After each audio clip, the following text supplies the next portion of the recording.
Di dalam hadis Imam Muslim dikatakan, karena Rasulullah sallallahu alaihi wasallam yadhkurullaha fi kulli ahyani, ala kulli ahyani. Rasulullah itu selalu zikir setiap hin. Apa arti hin? Hin artinya saat, waktu. Setiap saat, setiap detik, detik per detik.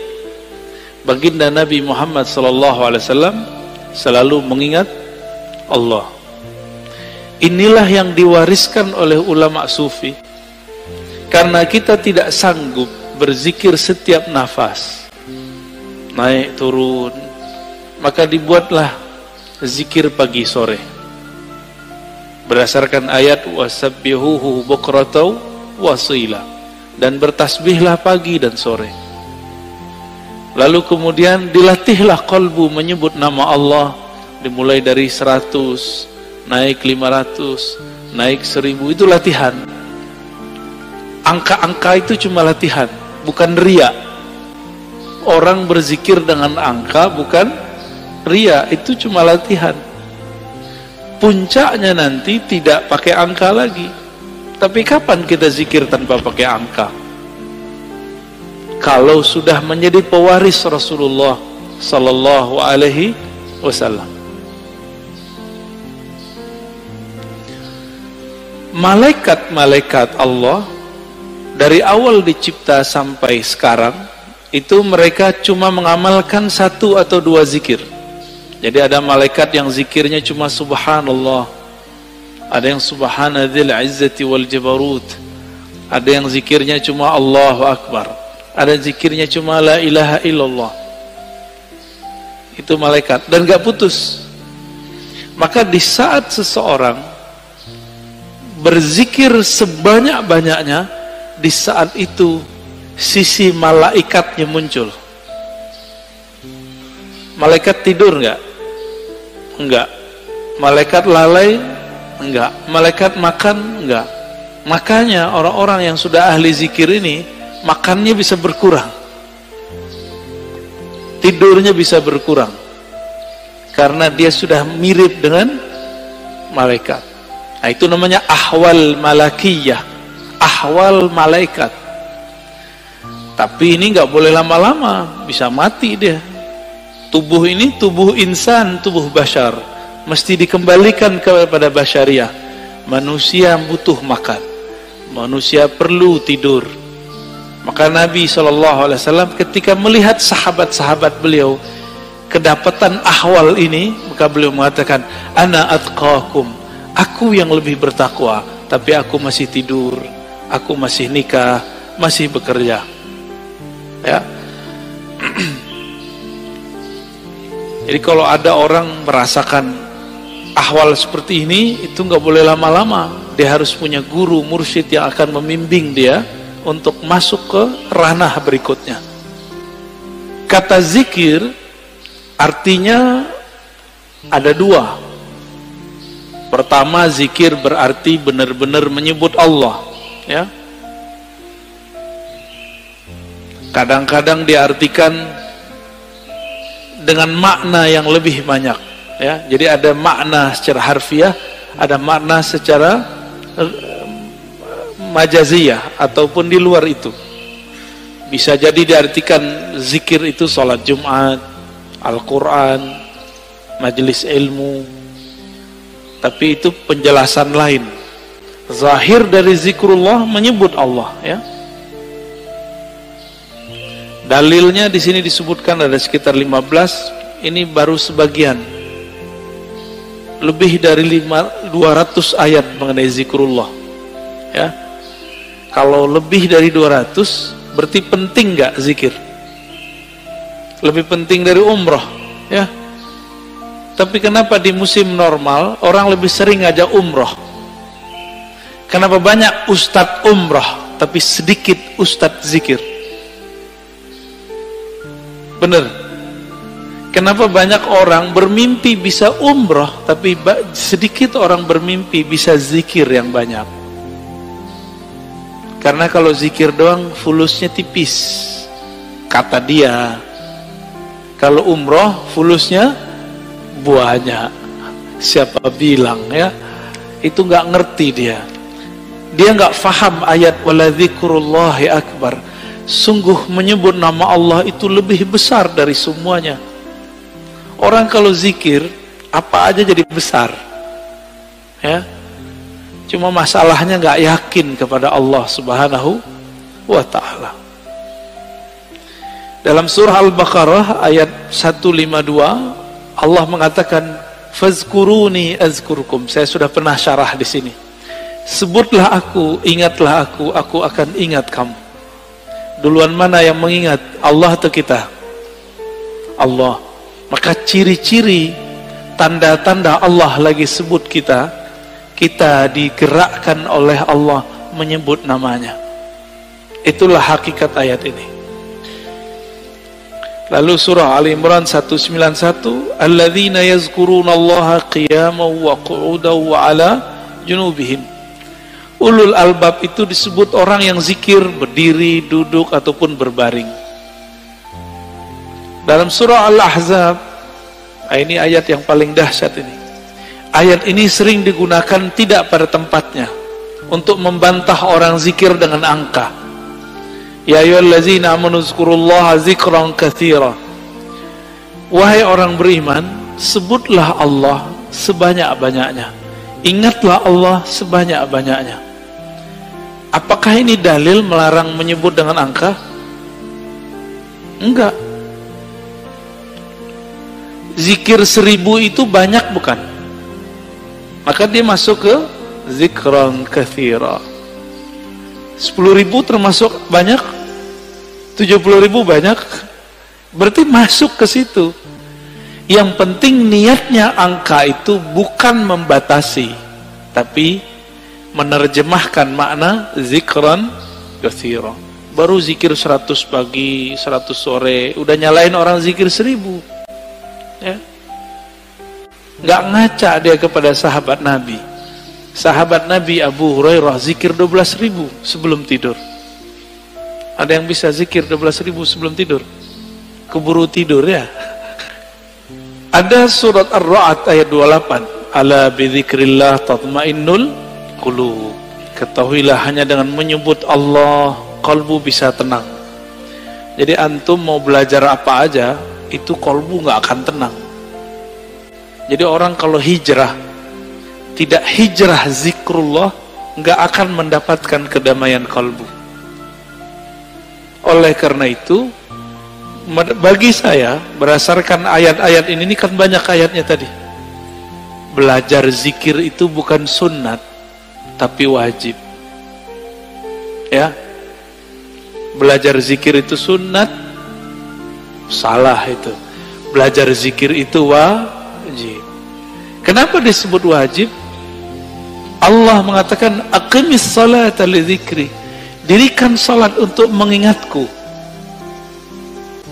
Salat wajib enggak? Wajib. Supaya kita dari awal takbir sampai assalamualaikum connect kepada Allah Subhanahu wa taala, maka yang dilatihkan apa? Gerakan yang bagus atau zikir yang mantap? Apa yang dilatihkan? Dirikanlah sholat untuk mengingatku. Berarti yang dilatihkan apa? Mengingat Allah yang dilatihkan. Jangan sibuk masalah ini wajahtu atau enggak pakai ini. Enggak khusyuk antum ntar, malah kusut nanti.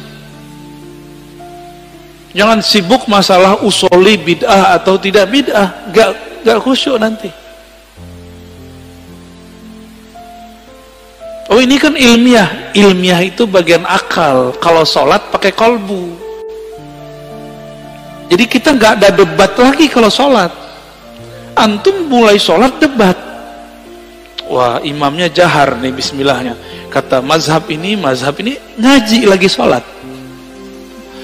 Ya pengajian dia lagi sholat. Kuliah aja kali ya. Imamnya kunut. Debat lagi di hatinya. Kunut itu menurut imam ini bid'ah. Ngapain? Sholat itu bukan lagi berdebat. Sholat itu menikmati santapan-santapan zikrullah. Ya. Jangankan itu, Muawiyah ibn al-Hakam al-Aslami, ada orang bersin lagi sholat, dia lagi sholat, dia baca yarhamukallah. Gimana Pak? Boleh nggak? Kita lagi sholat, ada orang bersin, terus kita bilang yarhamukallah, gimana? Gimana sholatnya? Masalahnya sahabat ini kan nggak semua ngerti fikih. Nabi lagi ngajarin, lagi sholat, sahabat bentak dia kayak anak kecil dulu. Maka Nabi ini ngajarin sahabat betul-betul satu persatu. Lagi sholat bentak sahabat, gimana tuh? Apa kata beliau?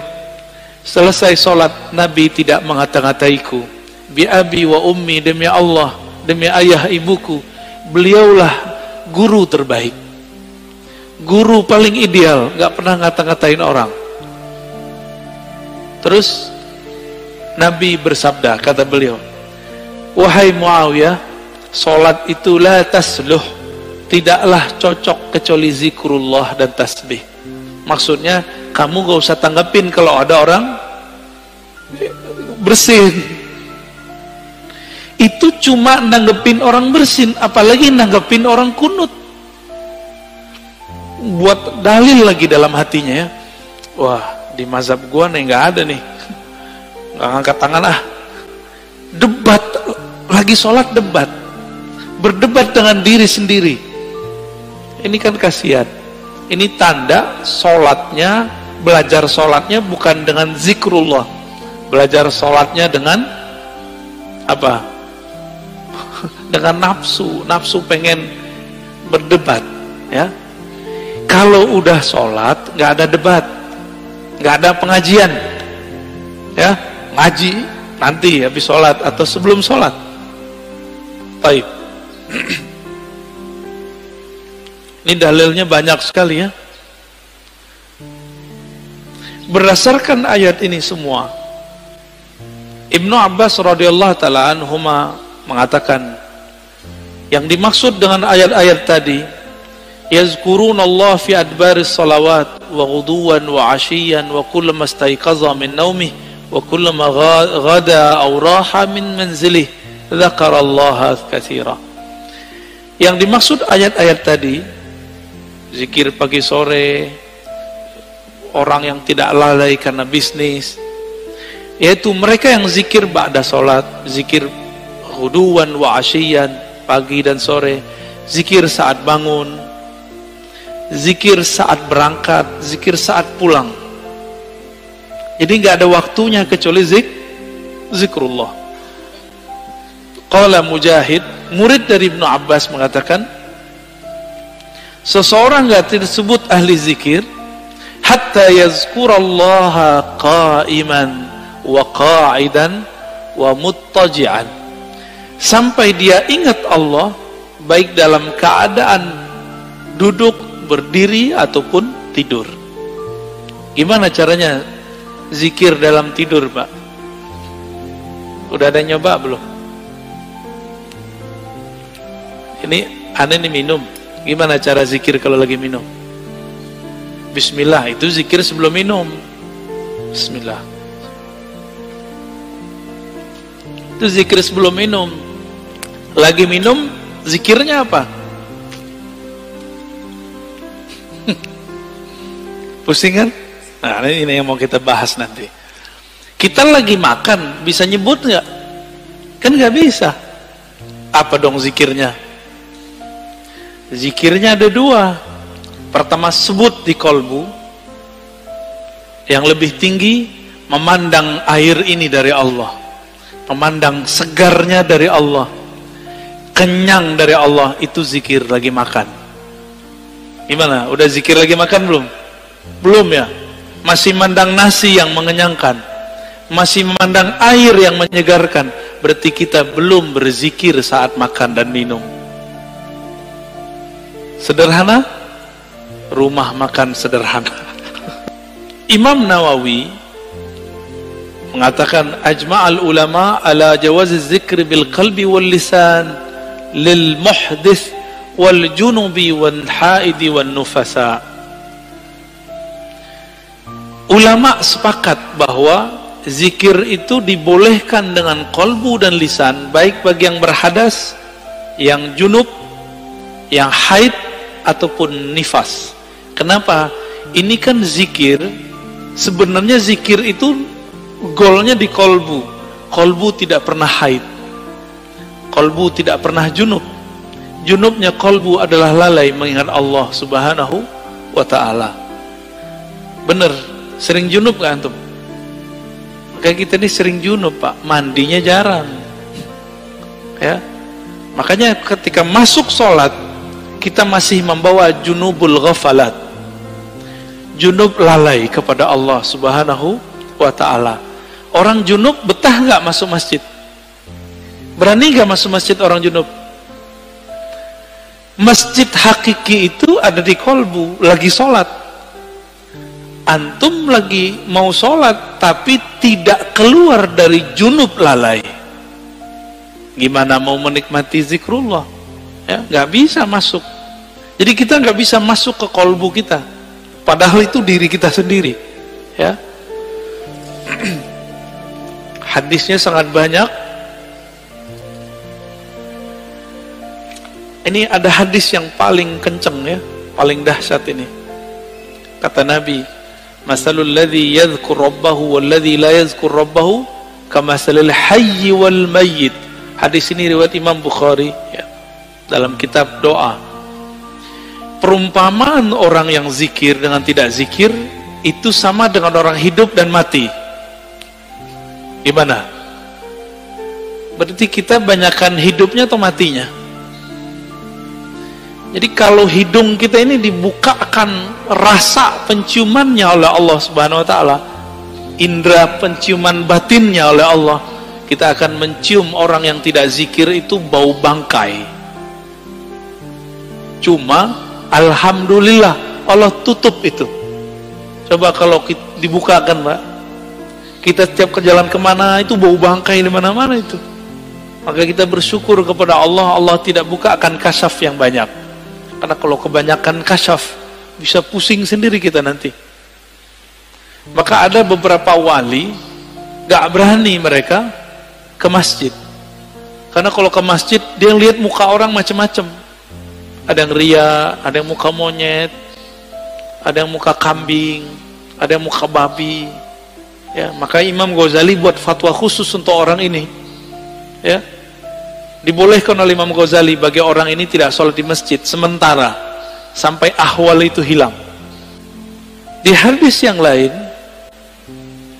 sesungguhnya Allah subhanahu wa ta'ala mempunyai malaikat yatufuna fit turuqi yaltamisuna ahla dzikr.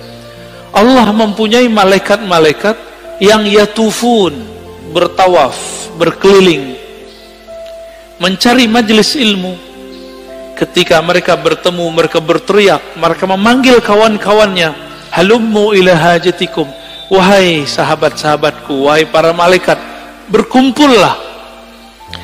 Jika yang dipanggil itu ada manusia yang sudah mendekati karakter malaikat, maka dia juga terpanggil ke majelis itu.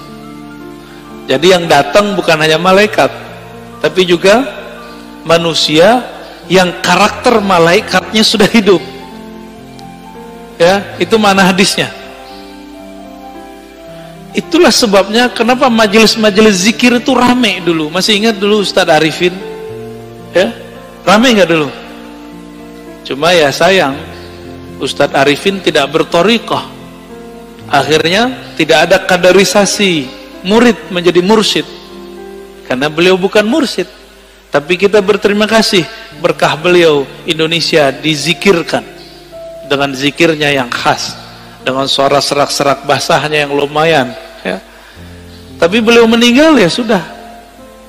Untungnya di negeri ini banyak mursyid-mursyid tarekah ya. Kita beruntung banyak mursyid-mursyid yang mereka memegang ajaran-ajaran zikrullah, meskipun dituduh ahli bid'ah, dituduh sesat, dituduh gila, mereka nggak mau hiraukan, mereka tetap jalan ya. Itu malaikat ganti shift, fayahuffunahum biajnihatihim ila sama'id dunya. Ketika mereka berkumpul, itu malaikat meliputi orang-orang yang duduk di majelis zikir dengan sayapnya.